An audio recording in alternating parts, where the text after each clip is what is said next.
আমরা যে নতুন বাংলাদেশ পেয়েছি, আপনারা জানেন এটা সম্ভব হয়েছে শুধুমাত্র শহীদ এবং আমাদের আহত ভাইদের জন্যই। আমরা জানি এই আহতদের চিকিৎসা তারা সরকারের বিভিন্ন সরকারি বেসরকারি হাসপাতালে সেই জুলাই থেকে আগস্টে বিভিন্ন জায়গায় চিকিৎসা করেছে।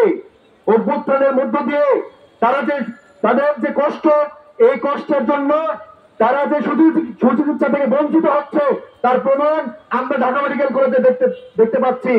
ঢাকা মেডিকেল কলেজে কর্মরত থাকায় আমরা দেখতে পাই এই আহতরা আউটডোরের এক দরজা থেকে আরেক দরজায় যায়। তারা সকাল থেকে দুপুর পর্যন্ত বিভিন্ন দরজায় ঘোরাফেরা করে। এইভাবে যদি চলতে থাকে তাহলে আমাদের এই আন্দোলনের স্পিরিট এখানে থেমে যাওয়া উচিত। আমরা বলতে চাই এই আহতদের চিকিৎসা আমি এই রাষ্ট্রের কাছে আহ্বান করি একটা নির্দিষ্ট সেন্টার থেকে হওয়া উচিত এবং সারা বাংলাদেশে একটা সেন্টার থেকে সেন্ট্রালি কোঅর্ডিনেশন করা হবে। এই আহতদের চিকিৎসায় এখন পর্যন্ত আমাদের কাছে যে ডেটা আছে সেই ডেটায় প্রায় 20 থেকে 30 হাজার আহত আছেন। তাদের মধ্যে 2 চোখ অন্ধ এরকম সংখ্যা প্রায় 446, এটা আরো বাড়ছে। যাদের অঙ্গহানি হয়েছে শতাধিক সংখ্যা, যাদের হাত পা বিকলাঙ্গ আছে তারা হাত পা হয়তো বা কোনোদিন নাড়াচাড়া করতে পারবে না, তাদেরকে দীর্ঘদিন ধরে ফিজিওথেরাপিতে রিহ্যাবিলিটেশন করতে হবে। তাই এই সংখ্যাটা অনেক বেশি।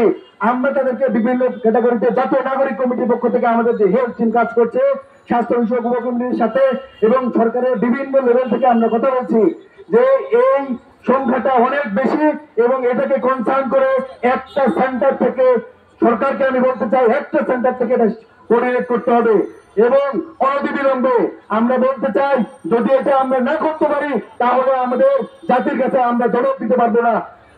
আরো বলতে চাই আমাদের যে শহীদ ভাইরা আছেন তাদের পরিবার সার্টিফিকেটের জন্য বিভিন্ন সরকারি হাসপাতালে ঘুরছে। অনেকে ব্লড ডেথ নিয়ে এসেছিলেন, যে সিচুয়েশন ছিল এই সিচুয়েশনে অনেকে জানেন নাই যে তাদের ভাই তাদের বোন বা যে মারা গিয়েছে সে মারা গেছে। তখন হয়তো হাসপাতাল থেকে তারা তাদের লাশটা নিয়ে গিয়েছে, এখন হাসপাতালে তারা ঘোরাফেরা করছে একটা ডেথ সার্টিফিকেটের জন্য। আমি সরকারকে বলতে চাই এই ডেথ সার্টিফিকেটের সুরাহা করতে হবে।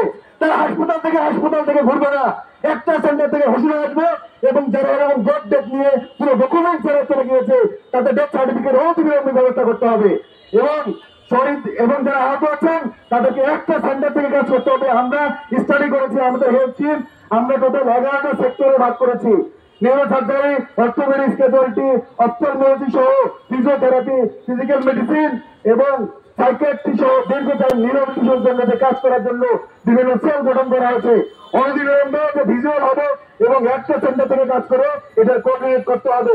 তাই আমি বলতে চাই যারা আহত আছেন তারা আপনারা আশাহত হবেন না, আমরা কাজ করছি এবং সরকারের প্রতি আহ্বান জানাচ্ছি যত দ্রুত সম্ভব এটাকে স্টুডেন্ট করে আমরা বিভিন্ন লেভেল থেকে বসেছি এবং কাজ করছি।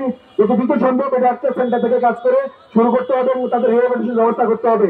আমরা জানি যে বিভিন্ন বাইরে থেকে সহযোগিতা করতে যাচ্ছে এবং বিভিন্ন টিম এসছে। আমরা দেখেছি চায়না থেকে টিম এসেছে, আজকে নেপাল থেকে এসেছে এবং বিভিন্ন দেশ থেকে আসবে। যারা আহত হয়েছেন যাদের চিকিৎসা বাংলাদেশে সম্ভব না, আমি সরকারকে বলতে চাই এই স্পেশাল বিশেষজ্ঞ টিম যদি মনে করে তাদের চিকিৎসা বিদেশকে ভালো হবে তাদেরকে বিদেশের চিকিৎসা ব্যবস্থা করতে হবে এবং যাদের চিকিৎসা বাংলাদেশে হবে একটা সেন্টার থেকে দীর্ঘকালীন রিহ্যাবিলিটেশন করতে হবে দ্রুততম সময়ের মধ্যে। আমি বলতে চাই যে এটা তাড়াতাড়ি শেষ করতে হবে।